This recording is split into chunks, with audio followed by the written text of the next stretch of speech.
12 वाटा कोणत्या? कुंडलीतले 12 घर.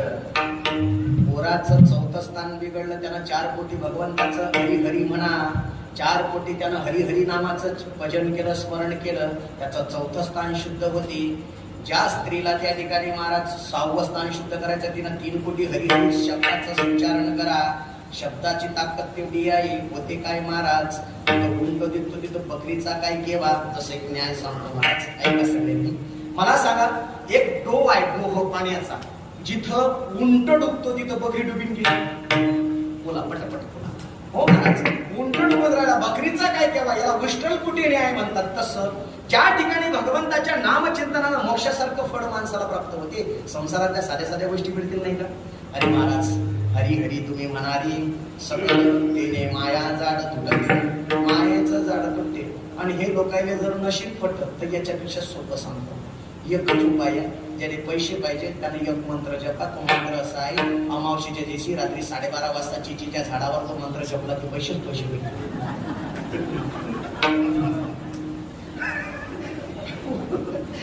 आता याच्या पलीकडे लोकांना काही पाहिजे पिढी आणली म्हणे महाराज, एवढं पैसेच घेऊन देतात. हो ना, मग 12:30 वाजता अमावशीच्या दिवशीवर चिचीच्या झाडावर जपा लागते तो मंत्र. म्हणसान का तो मंत्र सोपी आहे, हे जास्त कठीण नाही. मना माया मागे सगळे जण आहे. आता बघा सुरुवात. ओम सरस्वतीश्वरी भगवती माता ग्राम क्लीं श्रीं श्रीं मम धर्म दे फट स्वाहा. मना नमान भजन मस्त म्हणतात. याची भजन कधी ऐकले तर कानातले येतात, नाकातलीच येतात. अशी भजन म्हणतात रे बाबा. आमच्या गावामध्ये बाबा जागराचं कीर्तन झालं, दुसऱ्या दिवशी काल्याचं कीर्तन नाही. 2-4 म्हातारे आले मला बोलवायला रात्री 2 वाजता. आता उठवलं महाराज, गेलो मी, जाऊन बसलो मस्त. आता त्या म्हातारीनं माईक समोर घेतला. आता काही ढगाचं भजन म्हणायला पाहिजेत की नाही. लगेच त्या बाईनं पहिलंच भजन सुरू केलं. अरे गजानन बाबा तुला माया बरोबर असं नाही मुकी तो बस, मुकी बसे ना. माझं डोकं संतुलन बिघडलं बाबा. तेवढ्यात ती दुसरी म्हातारी म्हणते, होय महाराज त्या आवाजाने बदल. माता लगेच दुसरं भजन सुरू झालं. कशी केली उळदाची डाळ, माय खाऊन तरी पाय. बटन हरपलं काय? मुकी बसेना महाराज, चालूच तेवढ्यात मला केळकरच्या गोळ्या आणलो आपण पिढ्याच्या. संतुलन बिघडलं महाराज, झालं मला लोटांगण सुरू. तेवढ्यात त्या चौथी म्हातारी मध्ये महाराजच्या अंगात आलं. आता महाराजच्या अंगात आल्यावर भजन कसं असते, लगेच भजन बदलतं. कोण्या गावाचे आले संत बसले भुयारात, आणि आमच्या पोच्या गात.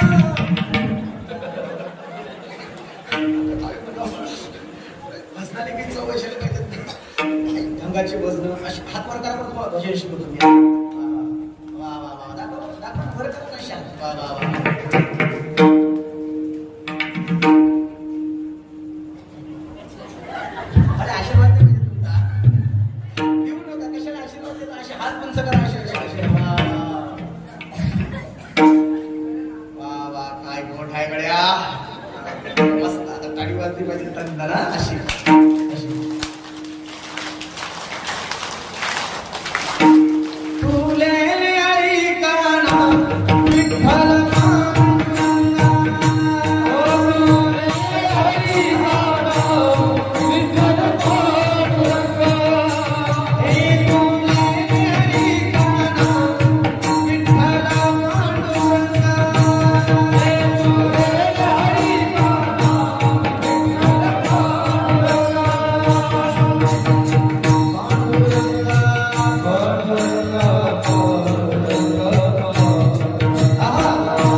भगवंताचं नामचिंतन करत असाल आणि या प्रगटलेल्या साधनांच्या नादाला लागत असाल तर तुमची नागवन झाल्याशिवाय राहणार नाही. खरं तर महाराज एक सांगतोय तुम्हाला, या कराड कलिकालामध्ये तुम्हाला भगवंताचं नामस्मरण सोडून खरंच कोणी वाचवणार. लोक बरेचसे यज्ञ याग करण्याच्या प्रयासात असतात. बरेचसे लोक या काळामध्ये सुद्धा यज्ञाच्या नादाला लागायचा प्रयास आणि अट्टहास करतात, कर्मकांडाचा प्रयास करतात. खरं सांगू का महाराज, किती यज्ञ याग करा, किती कर्मकांड करण्याचा प्रयास करत तुम्ही, सर ते शेवटी तुम्हाला निराशाच होणार आहे. कारण जी गोष्ट ज्याच्यात साधन आहे, ज्याच्यात फल आहे, ज्याच्यात माणसात ताकद आहे, ज्याच्यात ताकद आहे, ज्याच्यात शक्ती आहे, अशी साधना सोडून जर तुम्ही अवांतर साधना करत असाल तर त्या ठिकाणी महाराज तुमची नागवन झाल्याशिवाय राहणार नाही. आणि हे सर्व करत असताना तुकोबाराय म्हणतात तुम्हाला एक पथ्य पाडावं लागेल. भावे तुळशी दड पाणी जोडा म्हणावे पतित वेळो वेळा. भावे तुळशी दड पाणी जोडा हात. भावानं भगवंताला तुळशी अर्पण करा, भावानं भगवंताला पुष्प अर्पण करा. पुष्पम पत्रम फलम तोय. पुष्प करा भगवंताला समर्पित करा, फल देवाला समर्पित करा. तुम्ही भगवंताला सर्व भावानं समर्पित करा. जल जरी समर्पित करायचं असेल तरी ते भावानं करा. भाव, कारण सर्वात महत्वाचा विषय आहे भाव. अंतरंग गुण इच्छा भाव, अंतःकरणातील सुप्त गुप्त इच्छा देवाला समर्पित करणं याला भाव म्हणतात. खरं तर हांडेचे हांडे महादेवावर ओतायचे आणि अंतःकरणात जर भाव नसेल तर किती हांडे ओतल्या तुमचं कल्याण होणार, कल्याणच नाही. महाराज भाव फार महत्वाचा आहे. अंतरणीय गुण इच्छा भाव, अंतःकरणातील सुप्त गुप्त इच्छा देवाला समर्पित केल्या गेल्या पाहिजे. एक महत्वाचा विषय, हे सर्व करत असताना पथ्य पाडायचं सांगितलं. भावे तुळशी दड पाणी जोडा हात म्हणावे पतित वेळोवेळा. पतित म्हणजे काय, तर पतित भगवंताचं नामच आहे महाराज. सकल मंगल निधी श्री विठ्ठलाचे नामादी. परमात्म्याचं नामच आहे, भगवंताचं नामस्मरण पतित आहे, पावन आहे. ते अखंड जपत राहा, याच्याशिवाय तुम्हाला पर्याय नाही. कारण भगवंत एवढा आहे महाराज. हे सर्व करत असताना तुका म्हणे हा तव कृपेचा सागर, नामासाठी पार पावविल. कृपा सिंधू, सागर म्हणजे शब्दाचा अर्थ होतो न गण्यती ती सागर. समुद्राची गणना होत नाही, समुद्र मोजल्या जात नाही, तसा परमात्मा कृपेचा सागर आहे. तुम्ही भगवंताचं नामचिंतन करत असताना जर महाराज त्या ठिकाणी थोडं जरी केलं तरी परमात्मा कृपेचा सागर आहे. आणि एवढं समर्पित करतो महाराज, एवढं समर्पित करतो की तुम्ही महाराज किलोभर मिरच्या जरी तोडल्या, जसं एका शेतामध्ये त्या शेतकऱ्याचा मुलगा आणि शेतात काम करणाऱ्या बाया गेल्या मिरच्या तोडायला. आता मिरच्या तोडत असताना एका बाईने क्विंटल मिरची तोडली महाराज. आणि मालकानं संध्याकाळी 2 रुपये किलो 200 रुपये प्रत्येकीच्या हातावर टेकवले. त्याच्या मुलानं फक्त दिवसभर मिरच्या तोडता 5 किलो मिरच्या तोडल्या. आणि बापाजवळ गेला आणि बाबाला म्हणायला लागला, बाबा मी मिरच्या तोडल्याच, मला किती पैसे देणार. त्याच्या बापानं 500च्या 2 नोटा काढल्या आणि त्याच्या हातावर टेकवल्या. कशापुढे? तो त्याचा मुलगा आहे. तसा आहे का महाराज? तुम्ही आम्ही सगळे देवाचे लेकर आहोत. थोडस करा, फक्त भगवंताचं नामचिंतनच करा. थोडा वेळ का होईना राम कृष्ण हरी म्हणा, थोडा वेळ का होईना हरी हरी म्हणा, थोडा वेळ का होईना हरी म्हणा, राम म्हणा, कृष्ण म्हणा, गोविंद म्हणा, गोपाल म्हणा, थोडा वेळ का होईना हेच करा. ही संसाधना सोडून, हे साधन सोडून तुमच्या आमच्याजवळ वाचण्याचा दुसरा कोणताच पर्याय नाही. का म्हणे हा तव कृपेचा सागर, पण नामासाठी पार पाववेल. फक्त नामासाठीच कृपानिधी कृपावत्सल परमात्मा आहे, अवांतर साधनासाठी नाही. खरं सांगू काय, हा भगवंत काही घेतल्याशिवाय देत नाही. पैसे घेसी तेव्हा परमात्मा घेतल्याशिवाय देत नाही, असा उदार अंतकरणाचा परमात्मा आहे. मायबाप छोटस भजन घेऊ, फक्त 10 मिनिटं धर्माविषयी बोलतोय. सगळ्यांनी टाळी वाजवा. ज्ञानेश्वर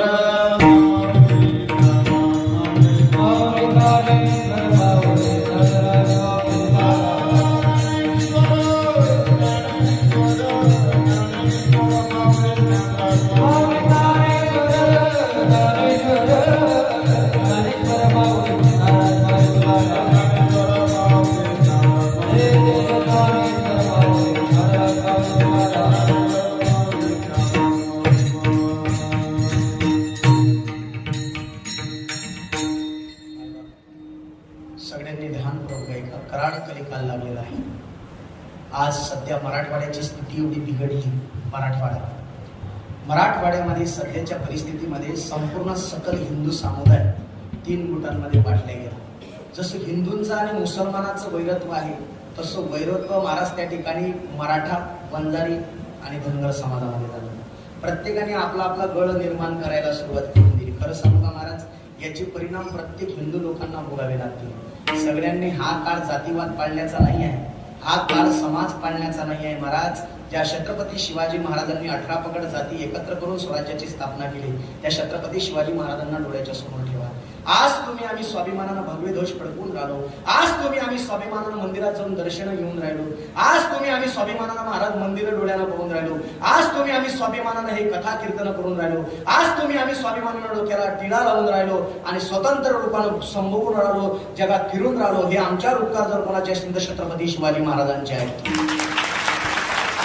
आज राजागती नसताना महाराज तुम्ही आम्ही या डोळ्याला पाहू शकलो नसतो. हे आमच्या छत्रपती शिवाजी महाराजांचे उपकार आहेत. आज 12 ज्योतिर्लिंगाचं दर्शन घेतो, याच्या मागे जर कोणाचे उपकार असतील महाराज तर ते आहेत अहिल्यादेवी होळकरांचे. त्यांना विसरून चालणार नाही, कारण अहिल्यादेवींचं कार्य हे सामान्य नव्हतं. अहिल्यादेवी नसत्या तर 12 ज्योतिर्लिंग आपल्याला डोळ्यानं पाहायला मिळाले नसते. अहिल्यादेवीनेच महाराज मुख्य लिंग त्या ठिकाणी काशीच्या विश्वनाथाचं मुख्य विश्वनाथ, काशी विश्वेश्वराचं मुख्य लिंग ज्या मंदिरात आता सध्या तुम्ही दर्शनाला जातात ते मुख्य लिंग मुसलमानांनी महाराज त्या ठिकाणी जिथं पाय धुतात ना, जिथं त्यांचा कलमा पडला जातो ना, जिथं पाय धुतात ना, त्या ठिकाणी स्वयं पाय धुण्याच्या खाली महाराज त्या लिंगाचा वापर त्यांनी केला.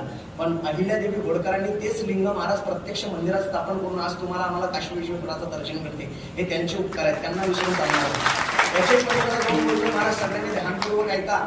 आज सध्याच्या परिस्थितीमध्ये संपूर्ण महाराष्ट्राचा विचार जर केलात ना तर संपूर्ण महाराष्ट्रभरातून 2024चा आकडा 2025 1 जानेवारी 2025 ला आला. संपूर्ण महाराष्ट्रभरातून 54,000 मुली लाभत आहेत. त्यातल्या मोजून 34,000 मुली ह्या सनातन धर्मातल्या आहेत, म्हणजे तुमच्या आमच्या आया बहिणी आहेत. त्यातल्या महाराज मोजून 18,500 मुली सापडल्यात, म्हणजे 18,500 मुली सापडल्यात. पण अर्ध्यापेक्षा जास्त मुली कुठे गेल्या अजून आता पता नाही. याचे परिणाम किती भयंकर होतील हे तुम्हाला भविष्यात दिसूनच राहिलं. त्याचे पलीकडे जाऊन बोलतोय महाराज सगळ्यांनी ध्यानपूर्वक का ज्या ज्या लोकांनी या धर्मासाठी प्राण गमावला त्यांना डोळ्याच्या समोर ठेवा. जसं छत्रपती संभाजी महाराज असतील, ज्यांनी आपल्या शरीराचा एक एक भाग महाराज धर्मासाठी समर्पित केला. एवढे अत्याचार संभाजी महाराजांवर केले महाराज, तरी संभाजी महाराजांनी आपला प्राण सोडला नाही, धर्माची त्या ठिकाणी आपली जाणीव सोडली नाही आणि धर्म सोडला नाही. खरं सांगू का, तुम्ही आम्ही आज महाराज राम मंदिर डोळ्यानं पाहतो. या राम मंदिराच्या मागे किती लोकांचा प्राणत्याग आहे. खरं सांगू का, 1992चा प्रसंग सांगतो. संपूर्ण भारतभरातून तरुण महाराज बाबरीचा ढाचा पाडण्यासाठी त्या ठिकाणी अयोध्या भूमीत जाऊन पोहोचले होते. कोणाच्या हातात तलवार आहे, कोणाच्या हातात पार आहे, कोणाच्या हातात खोदकाम करणारी कुदळ आहे. पाहता पाहता सर्वचे सर्व महाराज अयोध्या भूमीत जाऊन पोहोचले. पाहता पाहता सर्वांनी झुंडीच्या झुंडीने महाराज त्या ठिकाणी बाबरीच्या ढाच्यावर चढायला सुरुवात करून दिली. 2 फुटांमध्ये संघर्ष सुरू झाला. कोणाच्या पाठीत तलवार जात होती, कोणाच्या पोटात जात होती, कोणाच्या मानेवर चालत होती. रक्ताचा सळाता अयोध्या भूमीत पडला होता. पण महाराज सर्वांच्या दृष्टीत बाबरीचा ढाचा होता. सर्वात जास्त तरुण हे महाराष्ट्रातले होते. चढले महाराज बाबरीच्या ढाच्यावर. बाबरीचा ढाचा पडला गेला. जय श्रीरामचा नारा लागला, भगवा ध्वज फडकवला गेला आणि त्याच्यामध्ये 4,500 तरुणांनी आपला प्राण गमावला. आज तुम्ही आम्ही राम मंदिरामध्ये पाहतो, हे त्या 4,500 युवकांच्या प्राणाचं बलिदान आहे. आज तुम्ही आम्ही राम मंदिर डोळ्यानं पाहून राहिलो, हे त्यांच्या प्राणाचं बलिदान आहे. त्यांचे उपकार आहेत महाराज, त्यांना विसरून चालणार नाही. सर्वांनी ध्यानपूर्वक ऐका. माऊली, सध्या गावागावामध्ये डीजेचे प्रकार घडत आहेत. सध्या गावागावामध्ये छत्रपती शिवाजी महाराजांची जयंती साजरी करतात. गावागावामध्ये नवरात्र उत्सव साजरे करतात, गणपती उत्सव साजरे करतात. लाखातला विषय बोलतोय महाराज. आज सनातनांमध्ये जेवढं तरुण मुलांमध्ये, सनातन हिंदू लोकांच्या तरुण मुलामध्ये व्यसनात हिंदीचं प्रमाण वाढलं तेवढं कोणा धर्मात नाही. आज दारूच्या दुकानावर नाव नोंदणी करून दारू द्यायचा कार्यक्रम चालला तर संध्याकाळी दारूवाल्याची डायरी चेक करायला जायचं. 1,000 लोक जर दिवसाला दारू पेले तर 999 नावं ही हिंदू लोकांची निघतात. निघलं तर निघलं, एखाद्या मुसलमानाचं नाव निघते.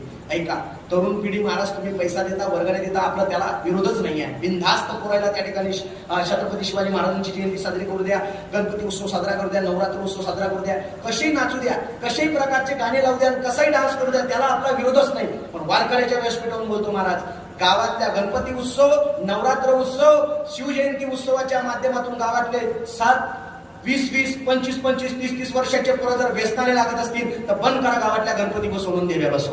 सक्षम काही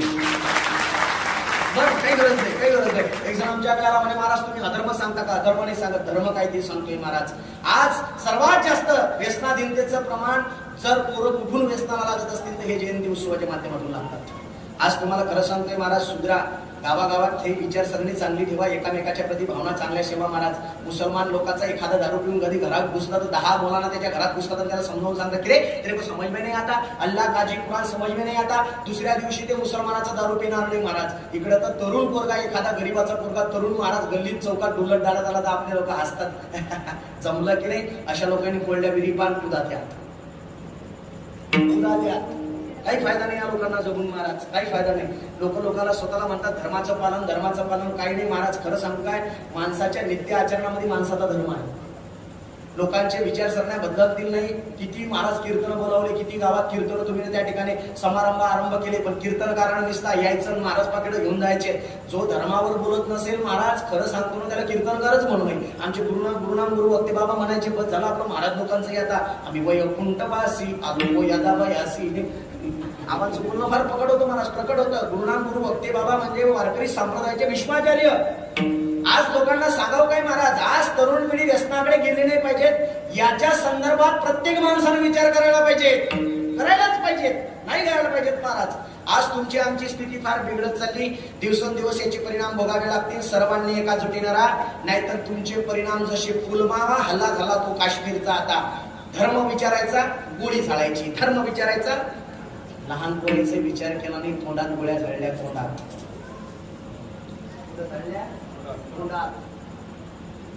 ज्यानं कलमा पडला नाही, ज्याला कलमा पडता आला नाही, त्याच्या तोंडात गोळी घातली तोंडात. मग तुम्ही विचार करा, एवढ्या क्रूर प्रवृत्तीचे लोक जर ते असतील तर जर भविष्याचा काळ महाराज, आज त्यांची संख्या 5% वरून 25% वर गेली, येणाऱ्या 40 वर्षानंतर अर्धी संख्या त्यांची असणार आहे भविष्यात. याचा विचार तुम्ही प्रत्येक सनातनी लोकांनी करा. सगळ्यांनी एकाजुटीने राहा महाराज. आपल्या एकाजुटीत राहण्यातच आपलं हित आहे. अरे आपल्या एवढी ताकद आहे महाराज. अरे जो हिंदू गुलाब को भी कमल बना दे, सारे जगत में भगवान ही भगवान रहना दे. और कम वक्त हिंदुओं में अभी भी एकता नहीं, वरना अयोध्या क्या बात नहीं, हम पाकिस्तान में भी राम मंदिर बना दे. ती ताकद आमची प्रदर्शन करायचंय महाराज. बसून सगळ्यांनी त्या ठिकाणी छोटस भजन होईल, शेवटची चालू आणि त्या ठिकाणी आपला विठ्ठल